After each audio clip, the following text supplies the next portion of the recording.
Welcome to Fragile Bonds, powerful stories of family, love, loss, and the choices that shape our lives.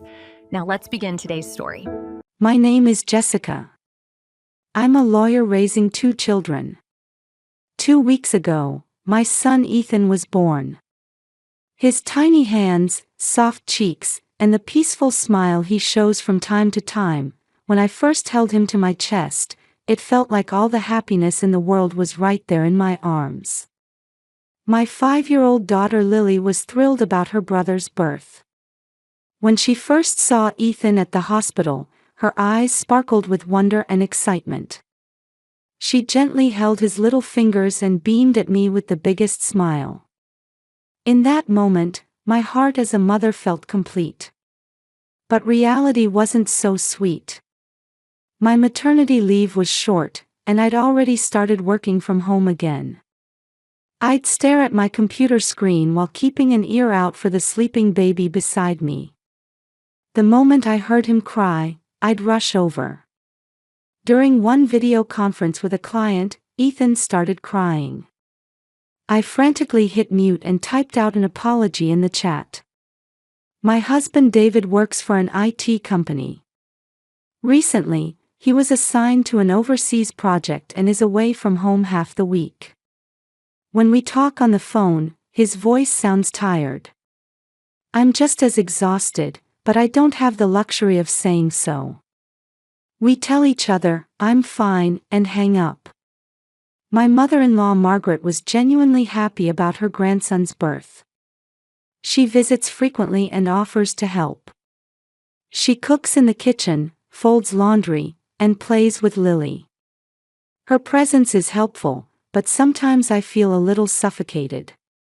I know Margaret means well, but occasionally she voices her opinions about my parenting. It's not criticism, just advice. But when I'm exhausted, it feels heavy.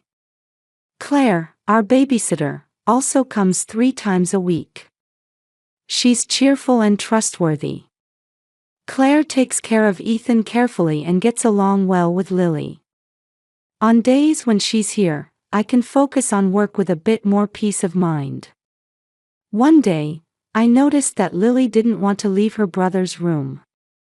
Even at dinner time, Lily would sit beside Ethan's crib. I called to her gently, "Lily, dinner's ready." But after she finished eating, she'd immediately go back to her brother's room. At night, Lily didn't want to sleep in her own room either. Even when I took her to bed, she'd get up and head to her brother's room. At first, I found it endearing. It must be the joy of becoming a big sister. Lily really loves her brother. David felt the same way. When I told him over the phone, he laughed and said, "That's adorable. What a caring sister." Yes, I agreed. But somewhere in my heart, a small sense of unease lingered. When I looked into Lily's eyes, I felt something else. It wasn't just love, there was a tense vigilance, as if she were on guard against something. One evening, I asked her gently, "Is there something you're afraid of?" She shook her head. But her eyes told me nothing. As days passed, Lily's behavior escalated. She wouldn't leave her brother's crib at all. When she woke up in the morning, she'd go straight to her brother's room. Even when I prepared breakfast, Lily said she wanted to eat in her brother's room. I reluctantly carried a small table into his room. Lily would sit beside the crib, occasionally glancing at her brother while eating quietly. Even when going to the bathroom, Lily would plead with me, "Mommy, stay here the whole time." There was something urgent in her voice. Though confused, I tried to ease her anxiety. "It's okay, Mommy's watching him." But Lily didn't seem to believe my words. Worried, I consulted the pediatrician. In the examination room, the doctor smiled calmly. "This happens quite often, Mrs. Harrison. When a new sibling arrives, the older child sometimes shows strong attachment. It's a sign of sibling love.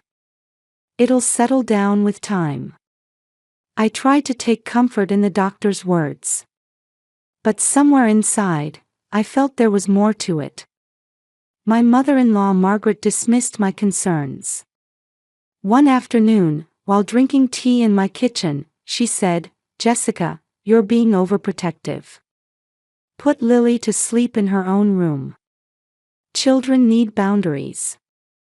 If you give in to everything Lily wants, she'll become spoiled."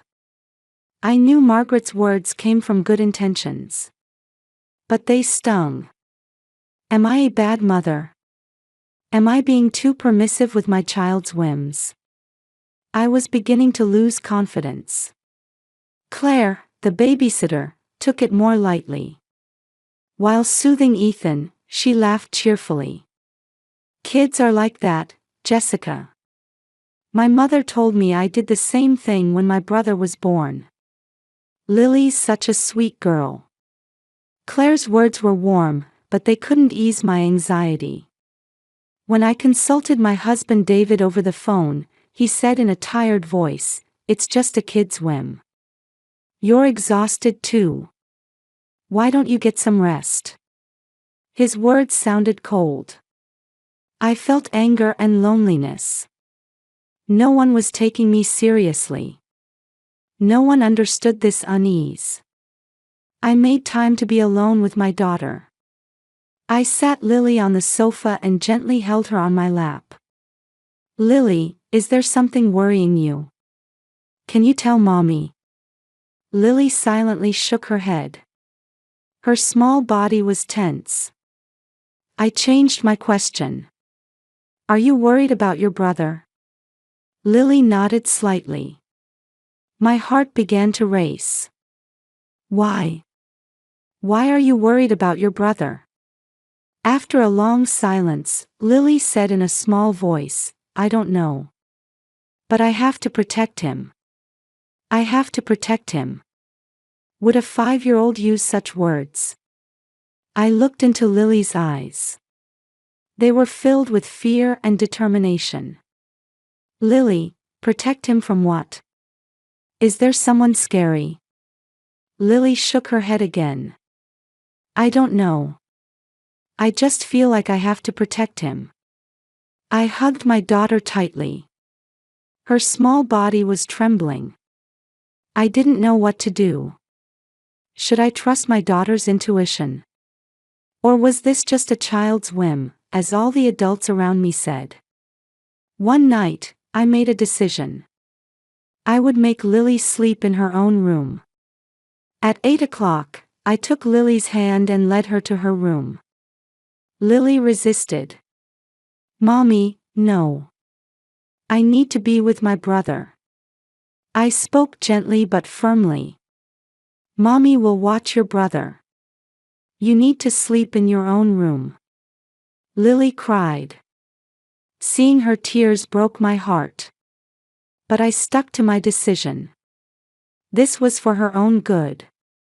She needed to sleep in her own room like a normal child. I put Lily to bed and sang her a lullaby. She looked at me with anxious eyes, but eventually grew tired and fell asleep. I quietly left the room. I stopped in the hallway and took a deep breath. Was this the right thing to do? Did I make the right decision? A small voice whispered in my mind. "No. Something's wrong." But I ignored that voice. I returned to my bedroom and lay down. Ethan was sleeping quietly in the bassinet beside me. I stared at the ceiling. Tomorrow, Lily would settle down. Time would solve everything. Telling myself this, I fell asleep. At 2 in the morning, I woke up. I was thirsty. To go to the bathroom, I quietly got out of bed. The hallway was silent, with only moonlight streaming through the window casting dim light. After using the bathroom, I thought, while I'm up, I should check on the baby. Ethan often wakes up at night. It's quiet now, but I should make sure. Barefoot, I walked down the hallway toward his room.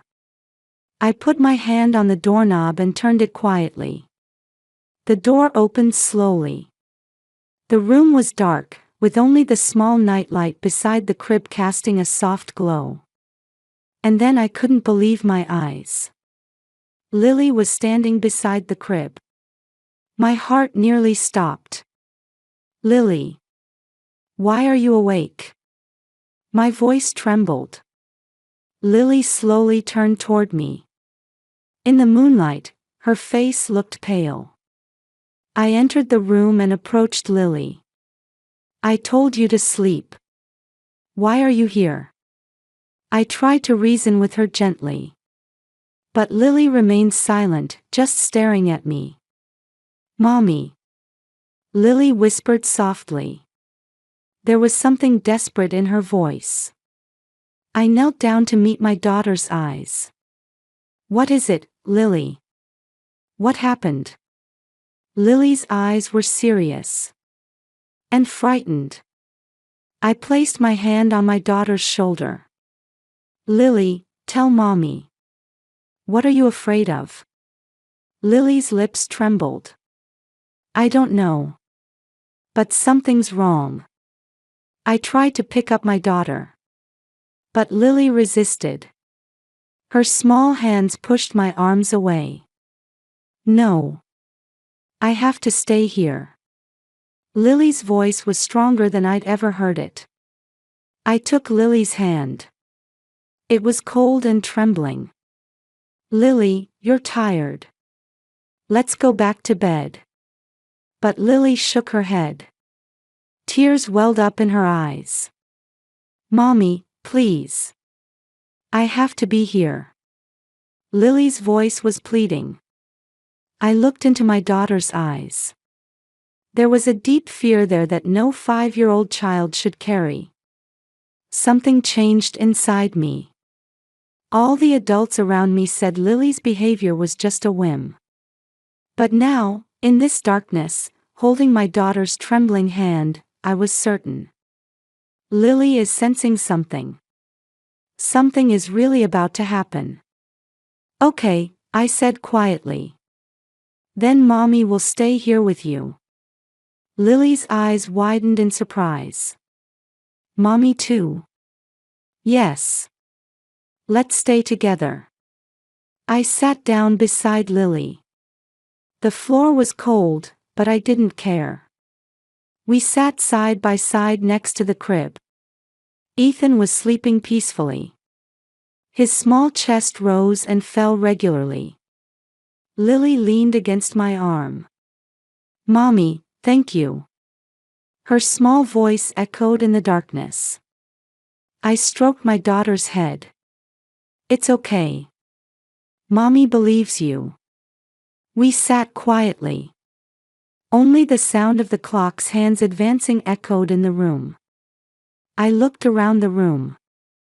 Nothing seemed strange. Everything looked normal. But Lily's tension didn't ease. She was staring intently at a corner of the room. Maybe there really is something. That thought quietly took root in my mind. The next morning, I called my husband. "David, we need to talk." My voice was serious. He answered the phone during a break at work. "What is it?" "I'm busy. It's about Lily. I think she's really sensing something. We need to take this more seriously." On the other end of the line, David sighed. "Jessica, you're exhausted too. Why don't you leave her with your mother-in-law? You should rest." I felt irritated. This isn't about being tired. Lily is sensing something. But David wouldn't listen. "Let's talk about it another time. My meeting's starting." He hung up unilaterally. I thought of another approach. I bought additional baby monitors so I could watch the baby's room from my own room too. 2 cameras captured the room from different angles. I stared at the screen, waiting for something to appear. But nothing happened. Several days passed. Lily still wouldn't leave her brother's side. One afternoon when my mother-in-law visited, Margaret spoke to Lily. "Lily, want to go shopping with Grandma? I'll buy you some new clothes." Lily shook her head. "No. I'm staying with my brother." Margaret looked at me with a confused expression. "Jessica, is this child really okay? Maybe you should have a specialist examine her." Claire tried the same thing. "Lily, let's play outside. Let's go to the park." But Lily's answer was the same. "No. I'm staying here." Claire shrugged and smiled at me. "She's a stubborn one. But I'm sure she'll get bored soon." I was amazed by my daughter's strength of will. That a 5-year-old child could stick to her convictions so firmly. Lily would not be swayed by the adult's persuasion or temptation. One night, I peeked into the baby's room again. It was 3 in the morning. When I quietly opened the door, as expected, Lily was standing beside the crib. But this time, something was different. My eyes caught something in the corner of the room. A shadow. It was near the window. My heart began to pound violently. Looking closer, the window was slightly open. I had closed the window. I definitely closed it.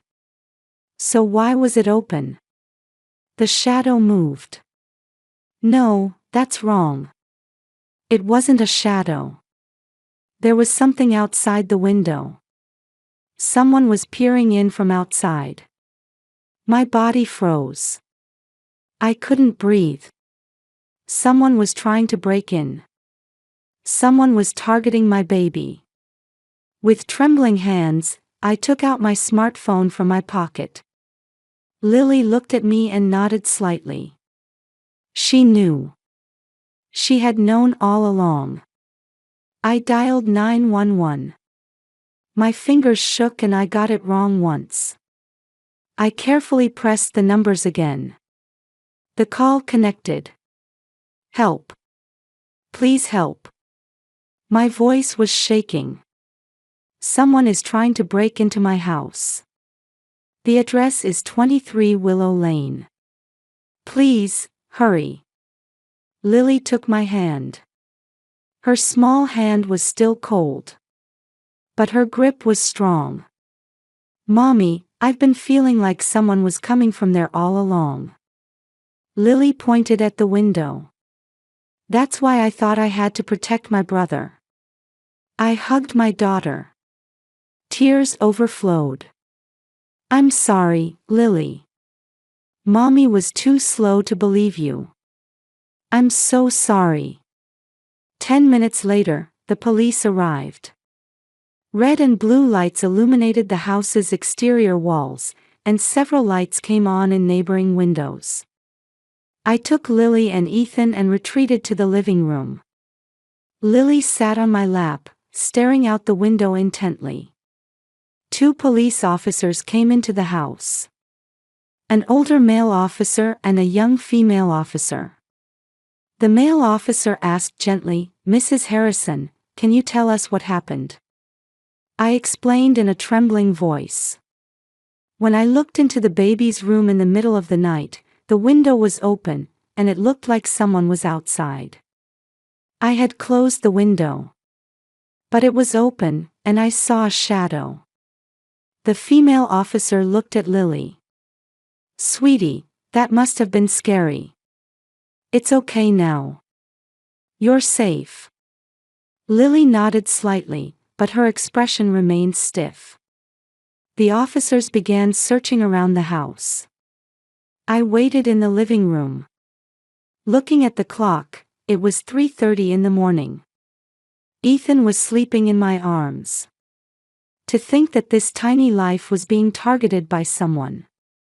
Just thinking about it made me nauseous. 30 minutes later, the male officer returned. His expression was grave. "Mrs. Harrison, we found evidence in the backyard. A stepladder was placed under the window. And there are footprints too. Someone was definitely here." The blood drained from my face. "Really? Really someone was?" My voice wouldn't come out. Lily squeezed my hand. "Mommy, I knew."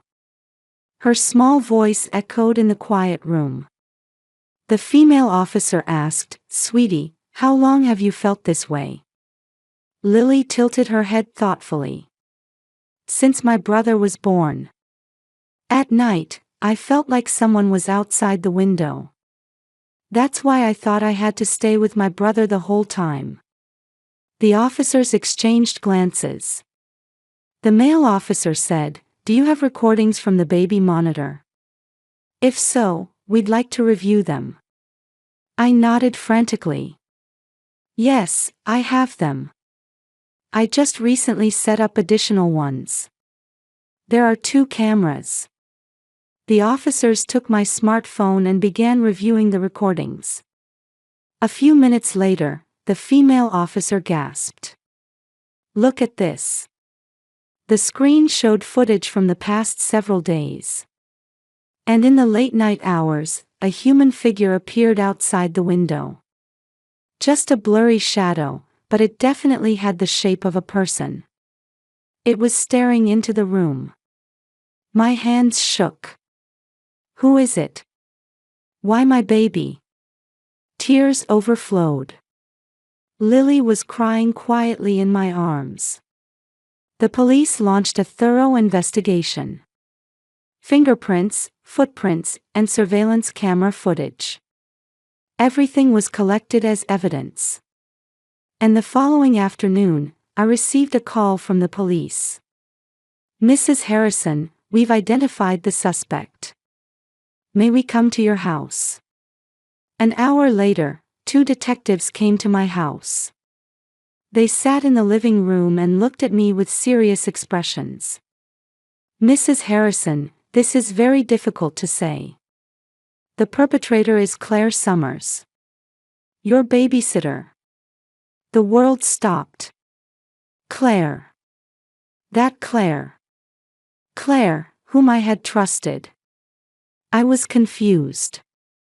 Why would Claire? She was kind and trustworthy. The detective continued. "Claire Summers has been undergoing fertility treatments for the past 5 years. Her relationship with her husband had also deteriorated and they were on the verge of divorce. She was convinced that having a baby would repair their marriage. And when she saw your son, something inside her broke. In her interrogation, she said, 'This child should be raised by me.' She had been monitoring your house at night for several weeks. She was looking for an opportunity to take the baby. I couldn't believe it. During the day, Claire was normal. As always, cheerful and kind. She took care of Ethan carefully. She got along well with Lily. But at night, it was different. The detective said, however, because your daughter kept watch the whole time, she couldn't carry it out. Claire tried to break in through the window several times, but your daughter was always awake, staying by her brother's side. So she had no choice but to give up." I looked at Lily. She was sitting quietly. My 5-year-old daughter had continued to protect her brother alone, while no one would believe her. That fact squeezed my chest. "There's one more thing I need to tell you," the detective continued. "When we searched Claire's house, we found a large quantity of baby items. A crib, diapers, clothes. All brand new. And we also found her diary. The diary said, 'Ethan will become my child. I will make him happy. Jessica is always working and doesn't watch the baby. I'll be a better mother.'" My body trembled. Claire had been observing me. My work, my parenting, everything. And she judged that I wasn't enough. That's why she tried to take my baby. Why didn't I notice? Why didn't I suspect Claire? The detective answered. Claire was very cunning. During the day, she played the perfect babysitter.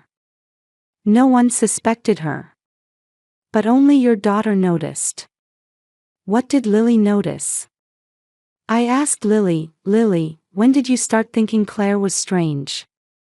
Lily answered in a small voice. Claire, sometimes, looked at my brother with strange eyes.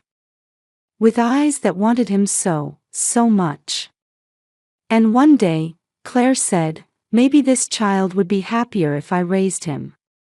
Daddy and Grandma and I laughed. But I was scared. Because Claire's eyes were serious. A 5-year-old child had seen through an adult's madness.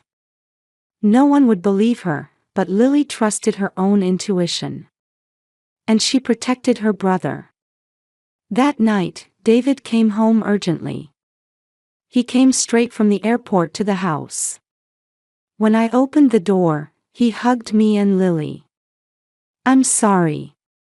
I'm so sorry. I didn't believe what you were saying. I was wrong. Tears welled up in David's eyes. He knelt on the floor and met Lily's eyes. Lily, you were so brave. You protected your brother. Thank you. Daddy is so proud of you. Lily cried. I cried. David cried. Our family held each other and cried. The next day, my mother-in-law Margaret also visited. Her eyes were red and swollen. Jessica, Lily, I'm truly sorry. I ignored your feelings. I dismissed Lily's words. Margaret knelt in front of Lily. Lily, can you forgive Grandma? You were right. You protected your family. Lily nodded quietly. I said to Margaret, I should have listened to others' opinions more too. But I learned that the most important thing is to listen to children's voices. Lily taught me that. That night, we listened to Lily's story as a family. How she felt. Why she didn't say anything. Lily spoke quietly. At first, I was just kind of scared. But I thought if I told Mommy or Daddy, they'd say it was my imagination. Because everyone didn't believe what I said. So I decided to protect him myself. The burden my 5-year-old daughter carried was too heavy. I blamed myself. But David said, from now on, it'll be different. From now on, we'll listen to Lily's words. We'll believe her. Lily smiled shyly. Claire's trial took place several months later. In court, her motives became clear. 5 years of fertility treatments, the breakdown of her relationship with her husband, and her pathological obsession with babies. As a result of psychiatric evaluation, Claire was diagnosed with delusional disorder. She received a 3-year sentence, suspended, with a court order for psychiatric treatment.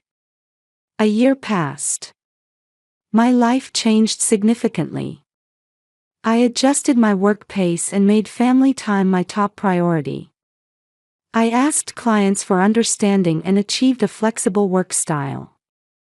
Being successful as a lawyer is important, but I learned that protecting my family is most important of all. David changed too. He declined the overseas project and switched to domestic work. He said many times that he deeply regretted not listening to his family's voices at that time. He always spends weekends with the family now. We play at the park, cook dinner together, and watch movies as a family at night. We learned firsthand how precious ordinary moments are. Lily turned 6. She's growing up with pride as her brother's big sister. Sometimes she talks about that night.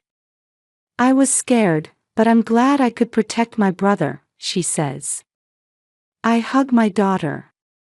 You taught me how important children's intuition and children's words are. My relationship with my mother-in-law Margaret improved too. She visits regularly, but she doesn't interfere as she used to. I respect your family's way, she said. I accept and am grateful for my mother-in-law. One day, a letter arrived. The sender was Claire. The letter said, I'm truly sorry for what happened. I was ill. After receiving treatment, I understood how terrifying my actions were. I'm grateful to Lily. If it weren't for her, I might have done something even more terrible. I read the letter many times. Claire is now starting a new life in another state. She's stopped fertility treatments and is pursuing a career as a counselor. I wrote a reply. I cannot forgive you. But I hope you recover. Never come near my family again. After mailing the letter, I took a deep breath. I won't forgive, but I won't hate either. That was the path I chose. At dusk, I was spending time with my family in the yard. David was holding Ethan, and Lily was running around them. 1-year-old Ethan looked at his sister's smile and made happy sounds. Lily ran over to me. Mommy, look. Ethan's smiling. I stroked my daughter's head. Because you protected him, Ethan can smile like this now. Lily, embarrassed, went back to her brother. The setting sun gently illuminated our family. No perfect family exists. But we can believe in each other and support one another. Listening to children's voices and protecting them with love. That's what a real family is, and I now truly understand that from the bottom of my heart. I met David's eyes and smiled. He smiled back. Our family was taking a new step forward.